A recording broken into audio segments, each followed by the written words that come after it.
베이징의 겨울바람보다 더 차가운 것은 전선의 패배를 숨기려는 권력의 압박이다. 그리고 지금 그 압박이 러시아군 총참모부의 목을 조이고 있다.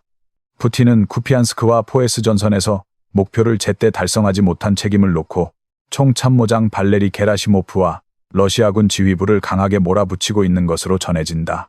크렘린이 설정해둔 핵심 목표는 쿠피안스크 점령, 그리고 포프스 미노라트로 불리는 도시권의 장악이었다. 그러나 전장 현실은 정치가 요구한 시간표를 따라주지 않았다. 우크라이나 저항 네트워크로 알려진 아테시 측은 러시아 중앙군 집단 내부 장교 그룹에 접근한 정보망을 근거로 총참모부 내부 분위기가 뚜렷한 혼란 국면에 들어갔다고 주장한다. 총참모부를 다녀온 장교들이 돌아와 전한 이야기는 단순한 불만 수준이 아니라 상부로부터 직접적인 질책이 이어졌다는 것이다. 장성급 지휘관들 사이에서 그 질책의 수위와 내용이 공공연히 회자되고 있다는 말까지 나온다. 이는 러시아 군 지휘 라인과 정치 지도부 사이의 긴장이 더 이상 내부에만 머무르지 않는다는 신호로 읽힌다. 문제는 그들이 전장의 실제를 모르는 상태에서 허세를 부린 것이 아니라는 점이다. 오히려 그 반대다. 러시아의 군사 지도부와 정치 지도부, 그리고 푸틴 자신이 전장 상황의 실상을 상당 부분 알고 있을 가능성이 크다는 평가가 나온다. 그럼에도 불구하고 대외적으로는 우크라이나의 특정 지역을 이미 장악했다는 식의 발표가 반복됐다. 말이 먼저 나가버린 뒤 이제는 전장을 그 말에 맞추려는 무리수가 시작된 셈이다. 보고와 발언이 정치의 문장으로 굳어지면 그 문장을 지키기 위해 병력과 장비가 소모품으로 전락한다. 아테시는 러시아 총참모부가 현재 대규모 공격을 연속으로 밀어붙이고 있다고 전한다. 손실은 이미 기록적인 수준에 근접했는데도 공격의 강도는 오히려 높아지는 양상이라는 것이다. 전술적 조정이나 작전 설계의 전환이 아니라 돌격의 반복으로 판을 억지로 뒤집으려는 방식이 드러나고 있다는 평가가 뒤따른다. 결국 제한적인 성과를 위해 병사의 생명이 거래되고 그 대가로 얻는 것은 지도에서 몇 줄 전진한 흔적뿐이라는 냉정한 진단이다. 이런 압박은 병사들의 몸에도 바로 반응한다. 아테시 측은 러시아 병사들 사이에서 아프다는 이유로 의료시설을 찾는 사례가 급증했다고 주장한다. 원인을 특정하기 어려운 질환을 호소하며 진료를 받는 일이 늘었다는 것이다. 특히 특정 지역으로의 전출 소문이 돌 때마다 그 흐름이 더 강해졌다고 한다. 전선의 공포가 개인의 몸을 통해 탈출구를 찾는 형태로 나타나는 셈이다. 바로 그 시점에 우크라이나군은 쿠피안스크 내부에 고립된 러시아 병력 규모를 공식적으로 공개했다. 하르키우 지역의 쿠피안스크를 단계적으로 되찾아가는 과정에서 러시아군 일부가 도시 내부에 갇힌 상태라는 판단이 공유된 것이다. 우크라이나 연합전력군의 대변인 역할을 맡은 빅토르 트레후보프는 현재 도시 안에 약 200명 수준의 러시아 병력이 빠져나오지 못한 채 고립돼 있을 가능성이 크다고 설명했다. 그 근거는 전장의 작은 신호들에서 나왔다. 우크라이나 측은 전파 감청과 통신 분석을 통해 러시아군이 사용 중인 무전 채널에서 약 40개의 호출 부호가 확인됐다고 밝혔다. 이는 40대의 무전기가 작동하고 있다는 의미로 해석될 수 있다. 실전에서는 무전기 한 대를 3명 혹은 4명이 함께 쓰는 경우가 흔하다. 그 계산을 적용하면 도심에 남아있는 러시아 병력은 100명에서 200명 사이로 추정되며 상단에 가까운 200명일 가능성이 높다는 것이 우크라이나 측의 결론이었다. 그러나 여기서 우크라이나가 강조한 것은 숫자 자체가 아니었다. 트레후보프는 우크라이나가 원한다면 강력한 타격으로 러시아군의 은신 지점을 일거에 쓸어버릴 수 있지만 그렇게 하면 민간인 피해와 도시 기반 시설 파괴 위험이 급격히 커진다고 말했다. 쿠피안스크는 단순한 지도 위의 점이 아니라 사람들이 사는 도시이며 전후 복구를 생각해야 하는 공간이다. 우크라이나는 그래서 도심전에서 병력 손실을 최소화하는 동시에 민간 피해를 억제하는 방식으로 전개하고 있다고 강조했다. 적을 제거하는 속도보다 전쟁 이후를 지킬 수 있는 속도를 선택한다는 메시지다. 한편 유럽에서는 우크라이나의 장기 안보를 위한 6개 축이 공개적으로 제시됐다. 이는 단순한 원조 약속이 아니라 전쟁이 끝나든 끝나지 않든 유럽의 안보 구조 자체를 우크라이나와 결속시키겠다는 구상에 가깝다. 핵심은 우크라이나를 고립된 전쟁 당사국으로 남겨두지 않고 유럽 전체의 방어 체계 속에 끼워 넣는 방식이다. 첫째는 장기적이고 상시적인 군사 지원이다. 유럽은 우크라이나가 강력한 군대를 유지할 수 있도록 단기 물자 지원을 넘어 지속적인 군사 역량 지원을 이어가겠다는 입장을 밝혔다. 평시에도 우크라이나가 대규모 병력을 유지할 수 있다는 가정이 제시됐고 그 규모가 최대 80만 명에 이를 수 있다는 시나리오까지 언급됐다. 억지력은 전쟁 직후의 피로 속에서 약해지기 쉽지만 러시아가 다시 기회를 엿보지 못하게 하려면 우크라이나 자체가 견고한 방패가 되어야 한다는 논리다. 둘째는 유럽 주도의 다국적 부대 구상이다. 미국의 후원을 전제로 한 국가연합 형태로 우크라이나군의 역량 회복과 증강을 지원하고 영공 방어와 해상 안전을 함께 맡는 다국적 체계가 논의된다. 필요할 경우 우크라이나 영토 안에서의 활동 가능성도 배제하지 않는다는 문장이 따라붙는다. 이 표현이 의미하는 바는 분명하다. 전쟁이 멈추는 순간이 곧 안전을 의미하지는 않으며 그 공백을 메울 실질적 장치가 필요하다는 것이다. 셋째는 향후 휴전이 성립될 경우 이를 감시하는 체계다. 여기서는 미국이 중심 역할을 맡고 국제 파트너들과 함께 투명성과 대응 능력을 보장하는 형태가 강조된다. 휴전은 종이 위의 합의로 끝나는 경우가 많고 위반이 반복되면 전쟁은 더 잔혹하게 재점화된다. 따라서 감시체계는 단순한 관찰이 아니라 위반을 즉시 확인하고 대응의 명분을 제공하는 장치로 설계돼야 한다는 취지다. 넷째는 법적 구속력을 갖춘 안보 보장이다. 유럽은 우크라이나에 대한 새로운 공격이 발생할 경우 추가 정치적 논쟁이나 지연 없이 군사, 정보, 경제, 외교의 종합적 대응이 자동으로 가동되도록 하는 구상을 언급했다. 핵심은 자동성이다. 푸틴이 계산하는 것은 상대가 결정에 이르기까지 걸리는 시간이다. 그 시간을 없애겠다는 발상은 곧 억지의 질을 바꾸겠다는 의미가 된다. 다섯째는 재건과 자금이다. 유럽연합에 동결된 러시아 자산을 계속 묶어두고 이를 장기 재건의 중요한 재원으로 삼겠다는 방향이 제시된다. 전쟁의 파괴를 복구하는 데는 천문학적 비용이 든다. 그리고 그 비용이 오로지 피해국의 몫이 되어서는 안 된다는 정치적 메시지가 깔려 있다. 여섯째는 유럽연합 가입 경로의 재확인이다. 우크라이나의 유럽연합 가입은 단지 경제 통합의 문제가 아니라 유럽 안보 구조의 장기적 설계와 직결된다는 인식이 강조된다. 우크라이나의 국경이 곧 유럽의 국경이 되는 순간 러시아의 위협은 한 국가의 문제가 아니라 대륙 차원의 문제가 된다. 이 경로를 열어두는 것 자체가 장기 억지의 축이 된다. 전장과 외교가 동시에 움직이는 가운데 우크라이나 내부 여론도 중요한 변수로 떠올랐다. 러시아는 젤렌스키 정부의 정통성을 공격하며 협상 자체를 거부하거나 지연시키는 명분으로 삼아왔다. 전쟁 중인 국가에서 선거를 치르지 않는 현실을 이용해 우크라이나 지도부를 불법으로 규정하려는 시도다. 하지만 우크라이나 사회는 전쟁이 완전히 끝나기 전까지는 선거가 현실적으로 불가능하다는 인식을 공유하는 것으로 나타났다. 국제사회학 관련 기관의 조사로 인용된 내용에 따르면 우크라이나 시민 중 상당수가 최종적인 평화 합의와 군사활동의 완전한 중단 이후에야 선거가 가능하다고 본다. 폭격이 계속되고 수백만의 병력이 전선에 있으며 난민이 유럽 곳곳에 흩어져 있고 일부 지역이 점령 상태인 상황에서 공정하고 포괄적인 선거를 치르는 것은 불가능하다는 판단이다. 절차적 민주주의를 지키려면 먼저 물리적 조건이 마련돼야 한다는 매우 현실적인 결론이다. 그럼에도 젤렌스키 개인에 대한 신뢰는 일정 수준을 유지하는 것으로 서술된다. 한 조사에서는 신뢰한다는 응답이 61, 신뢰하지 않는다는 응답이 32로 나타나 신뢰 격차가 플러스 29라는 설명이 뒤따른다. 흥미로운 대목은 이 수치가 고정된 것이 아니라 사건과 대응에 따라 변했다는 점이다. 한때는 신뢰가 49 수준까지 떨어졌다는 언급도 나온다.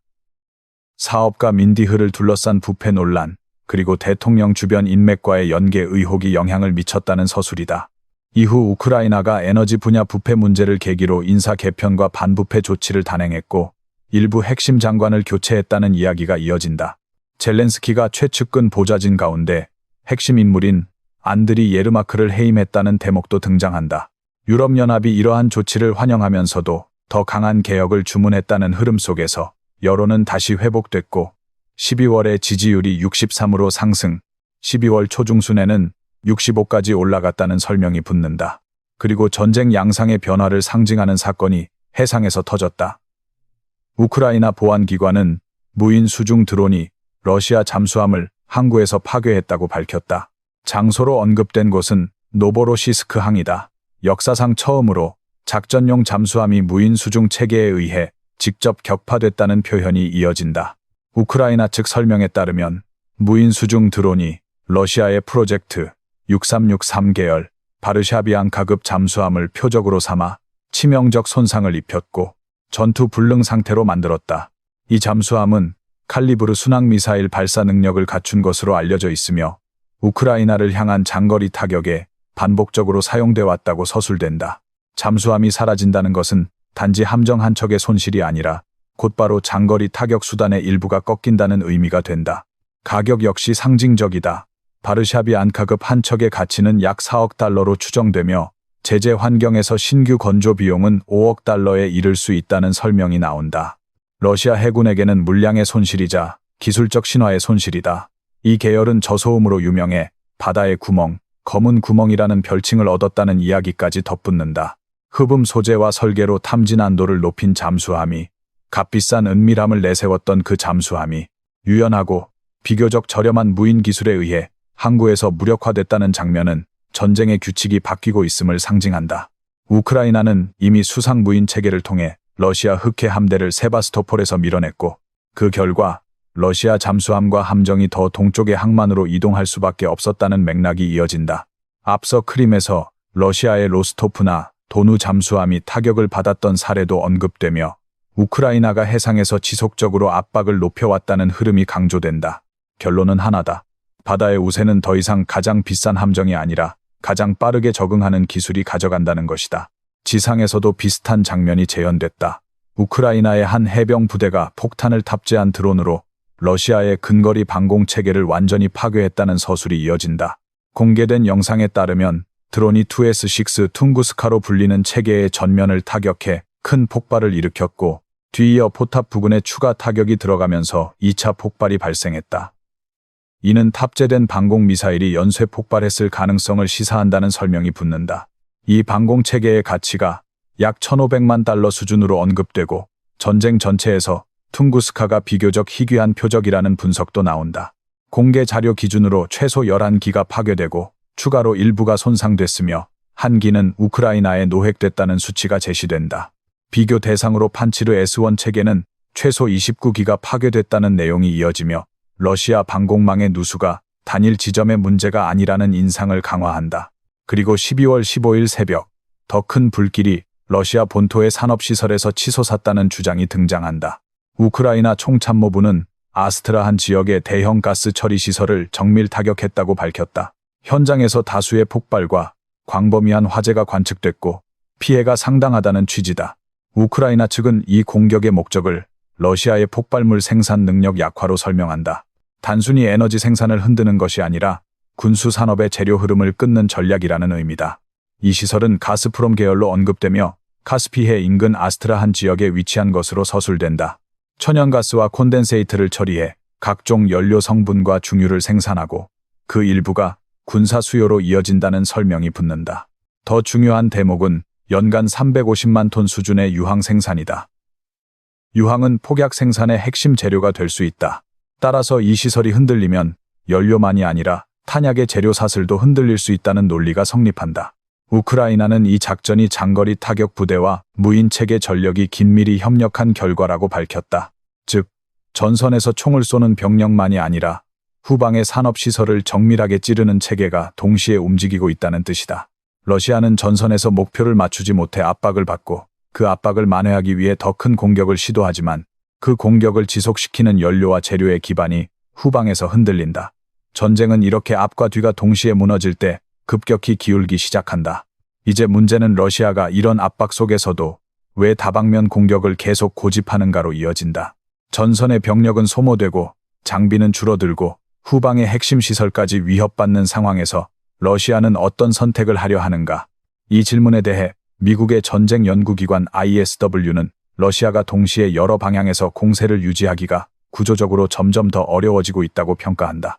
단순히 의지가 부족해서가 아니라 인력과 장비라는 물리적 기반이 한계에 다다르고 있기 때문이다. ISW는 러시아가 우크라이나의 요새 벨트로 불리는 돈바스 일대의 강력한 방어선을 따라 전투 강도를 높이려 할수록 더 많은 병력과 더 많은 장비를 끌어다 써야만 하는 상황이 된다고 지적한다. 하지만 그 병력과 장비는 공짜로 생기지 않는다. 어느 방향에 힘을 주면 다른 방향은 약해진다. 보급과 회전이 가능한 수준을 넘어서면 전선 전체가 과부하에 걸린다. 실제 전장에서도 러시아는 여러 구역에서 보병 돌격을 반복하고 있지만 얻는 이익은 제한적이고 대가는 과도하다는 평가가 나온다. 사람도 장비도 소모되는데 전선에서는 크게 움직이지 않는다. 이 지점에서 전쟁은 군사적 목표가 아니라 정치적 체면을 지키기 위한 소모전으로 변질된다. ISW는 12월 중순 보고에서 러시아가 크렘린이 원하는 형태의 다방면 공세를 유지하는데 계속 어려움을 겪을 것이라고 전망했다. 동시에 여러 축에서 압박을 가하면 상대를 흔들 수는 있지만 그만큼 후방의 부담도 폭증한다. 특히 물자와 인력의 이동, 포탄과 연료의 공급, 손실된 장비의 보충까지 고려하면 장기 유지가 매우 어렵다는 것이다. 그런데도 러시아는 최근 들어 전과를 과장하는 선전의 강도를 높였다는 지적이 뒤따른다. 여러 지역에서 진격 중이라거나 곧 돌파가 임박했다는 식의 메시지가 반복된다. 그것은 전선의 현실이 아니라 전선의 현실을 그렇게 보이게 만들려는 정치적 연출에 가깝다. ISW는 러시아가 실제로 의미 있는 성과를 내려면 두 가지 중 하나를 선택해야 한다고 본다. 첫째는 특정 축의 병력과 장비를 대폭 증강해 그 축에서 확실한 결과를 만드는 방식이다. 둘째는 어느 축에서든 자원을 빼내 다른 축을 메우는 방식이다. 그러나 두 선택 모두 크렘린의 선전서사와 충돌한다. 한 축을 강화하려면 다른 축은 약해지고 약해진 축은 곧바로 성과의 붕괴로 이어진다. 결국 정치가 원하는 전면적 성공이라는 그림을 유지하려면 군사적으로는 무리한 동시 공세를 계속할 수밖에 없다. 그래서 러시아는 땅을 더 요구하면서도 그 땅을 힘으로 점령할 능력은 부족한 모순에 빠진다는 결론이 나온다.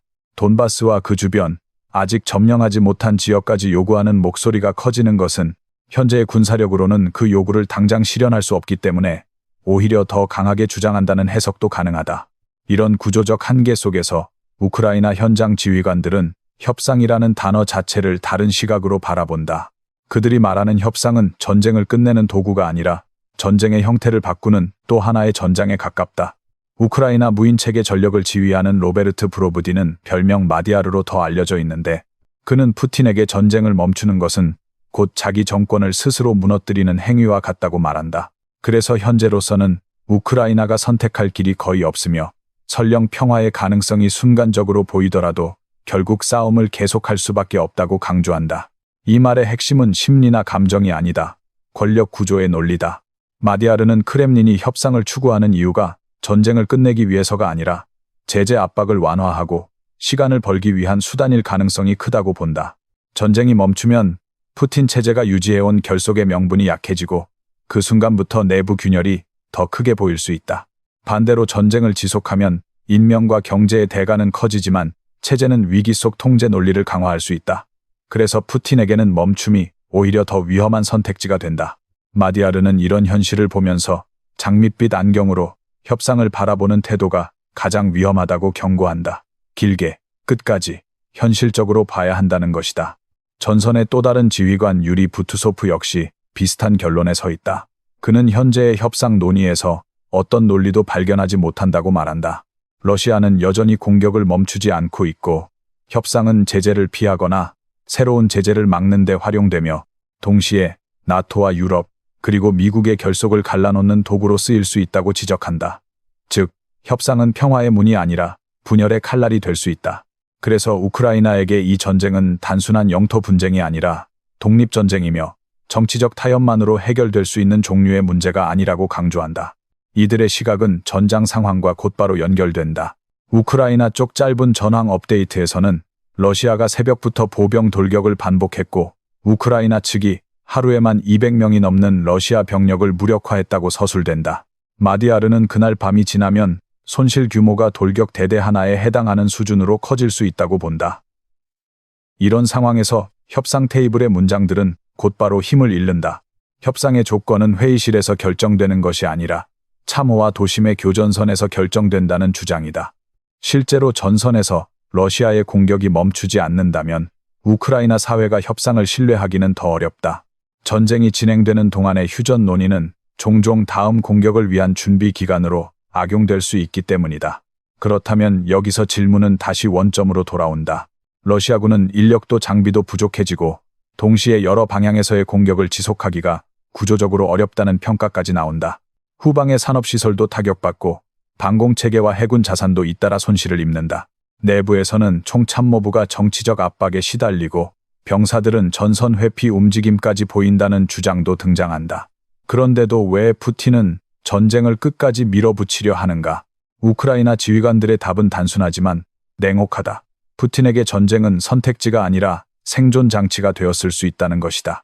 전쟁을 멈추는 순간 지금까지 전쟁으로 가려졌던 질문들이 한꺼번에 쏟아질 가능성이 있다.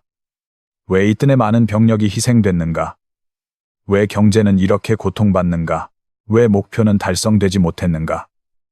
전쟁을 지속하면 그 질문을 외부의 적, 외부의 위협으로 덮을 수 있다. 전쟁을 멈추면 그 질문은 내부를 향한다. 권력은 내부를 향한 질문에 가장 취약하다. 또 하나의 이유는 협상 자체가 종착점이 아니라 과정일 수 있다는 점이다. 우크라이나 지휘관들은 크렘린이 협상을 압박 해소와 분열 조장의 수단으로 사용할 수 있다고 본다. 즉, 전쟁을 멈추기 위해 협상을 하는 것이 아니라 전쟁을 더 오래 유리하게 끌기 위해 협상을 활용하는 구조다. 제재를 약화시키고 국제사회의 피로감을 키우고 우크라이나 지원 연합을 흔들고 그 틈을 이용해 전장에서 다시 압박을 강화하는 방식이다. 이런 그림이 사실이라면 푸틴이 원하는 것은 평화가 아니라 유리한 정지 화면이다. 정지처럼 보이지만 실제로는 다음 공격을 위한 준비가 진행되는 시간이다. 그렇기 때문에 우크라이나 지휘관들이 반복해 말하는 핵심은 한 문장으로 정리된다. 평화는 환상에서 나오지 않고 힘과 현실에서 나온다. 러시아가 공격을 멈출 의사가 없고 멈출수록 체제가 더 위험해질 수 있다면 러시아는 멈추지 않는다. 그 전제 위에서 우크라이나는 전장을 지키고 동시에 유럽의 안전 보장 구상과 맞물려 장기 억지 구조를 만들어야 한다는 결론으로 이어진다.